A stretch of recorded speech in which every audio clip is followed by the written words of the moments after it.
آج پنجاب اور جو سندھ کے بعض علاقے ہیں تو ادھر تو تریشر اور گندم مکمل طور پر ان کا قصہ ختم ہو چکا ہے، اور ہمارے علاقے میں کہیں پہ تریشر ہو رہے ہیں تو کبھی پہ کٹائی ہو رہی ہے، لیکن پہاڑوں میں بعض علاقے ایسے بھی ہیں جہاں پہ ابھی بھی گندم اپنی سرسبزی برقرار کیے ہوئے ہیں۔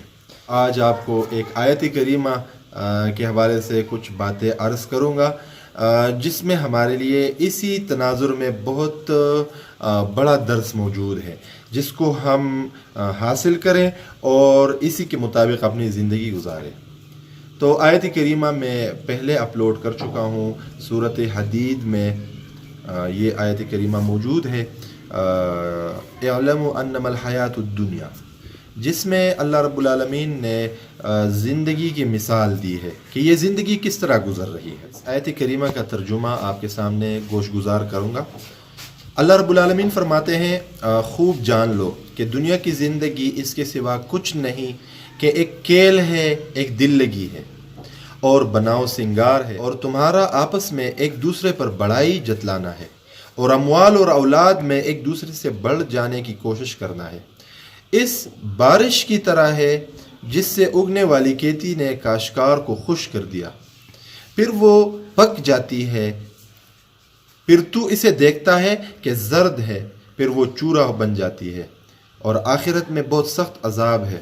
اللہ تعالیٰ کی طرف بہت بڑی بخشش اور خوشنودی ہے، اور دنیا کی زندگی دھوکے کے سامان کے سوا کچھ نہیں۔ اور جس طرح ہم دنیا کی کھیتی آباد کرنے کی بہت کوشش کرتے ہیں، تو اسی طرح ہمیں چاہیے کہ آخرت کی کھیتی کے بارے میں بھی سوچیں۔ ہماری صلاحیتیں بہت زیادہ استعمال ہوئی ہے دنیاوی کھیتی کو بنانے میں، اس کو سنوارنے میں، اس کو خوبصورت بنانے میں، تو ہمیں چاہیے کہ ہم آخرت کی کھیتی کو بڑھانے کے لیے، اس کو سنوارنے کے لیے ہم اپنی صلاحیتیں استعمال کریں۔ اگر ہم گندم کی کھیتی میں استعداد کے مالک ہیں اور آخرت کی کھیتی سے غافل ہیں، تو کیا ہم آخرت کے آنے میں شک کر رہے ہیں؟ حالانکہ ہم تو ایمان بالآخرہ کے دعوے دار ہیں۔ دراصل ہم دنیا کی کھیتی کے دھوکے میں آخرت کو بلا بیٹھے ہیں، حالانکہ آخرت حقیقی ہے اور دنیا دھوکے کا گھر اور معمولی سا فائدہ ہے۔ اس آیت میں یہ بھی ہمیں ایک سبق ملتا ہے کہ انسان عبث پیدا نہیں ہوا، اس کے لیے آخرت میں دردناک عذاب بھی ہے اور اس کے لیے مغفرت بھی تیار ہوئی ہے۔ اللہ رب العالمین کی خوشنودی بھی اس کا منتظر ہے۔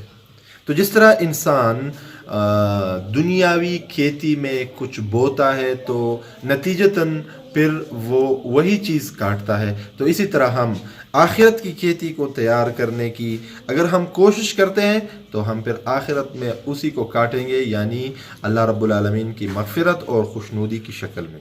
دنیاوی زندگی ہمارے لیے آخرت کی کھیتی ہے۔ جس طرح ایک کاشتکار اپنے زمین اور اپنی کھیتی، اسے سب کچھ نظر آتا ہے، اسے ادھر ادھر کوئی چیز نظر نہیں آتی، کوئی چیز اسے غافل نہیں کر سکتی۔ دن اور رات وہ ایک کیے ہوئے ہوتا ہے، پسینہ اس سے بہتا ہے، جان لگاتا ہے، محنت کرتا ہے، جدوجہد کرتا ہے۔